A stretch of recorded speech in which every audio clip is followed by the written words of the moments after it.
গণভোট ইস্যুতে আজও উত্তপ্ত ছিল জাতীয় সংসদ। পরে এই ইস্যুতে ও জামাতের আমিরের বক্তব্যের ভুল ব্যাখ্যা দেওয়ার অভিযোগ এনে সংসদ থেকে ওয়াকআউট করে বিরোধী দলের সদস্যরা। জামাত আমির জানান, দাবি আদায়ে রাজপথে নামবে 11 দল। অধিবেশন শেষে সাংবাদিকদের প্রশ্নের জবাবে স্বরাষ্ট্রমন্ত্রী বলেন, আন্দোলনে নামা বিরোধী দলের রাজনৈতিক অধিকার। আমরা বুঝে শুনেই বলছি যে এই দুই কারণেই আমরা এখন ওয়াকআউট করছি। আপনাকে ধন্যবাদ। সংসদের প্রথম অধিবেশনের ষষ্ঠ দিনে দ্বিতীয়বারের মতো ওয়াকআউট করল বিরোধী দল। তারা ওয়াকআউট করতে পারেন, কিন্তু যে কথাগুলো এ নিয়ে সংসদের মধ্যভাগে উত্তেজনা। স্পিকারের অনুরোধের পরও অধিবেশন কক্ষ ত্যাগ করলেন বিরোধী দলের সব সদস্য।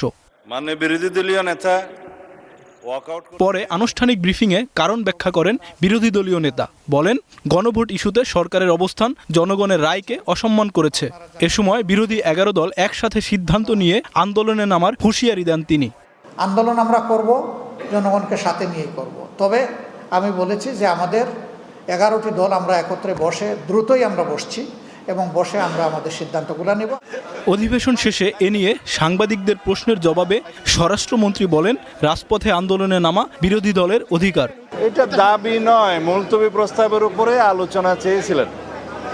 মুলতবি প্রস্তাবটা উত্থাপিত হওয়ার পরে মাননীয় স্পিকার সেটা গ্রহণ করে আলোচনার জন্য 3 দিনের মধ্যে আলোচনার বিধান আছে, আলোচনা হয়েছে।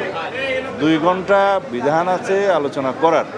সেই 2 ঘন্টার মধ্যে অধিকাংশ সময় তাদেরকে দেয়া হয়েছে, মানে সরকারি দলের চেয়ে বেশি।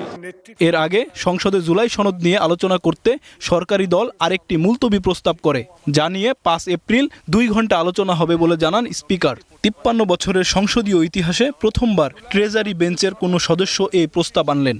জুলাই জাতীয় সনদ 2025-এর বাস্তবায়ন পদ্ধতি কি হবে সেই বিষয়ে সংসদ মুলতবি রেখে আলোচনা করার জন্য আমি 62 বিধি আপনার মাধ্যমে উপস্থাপন করছি।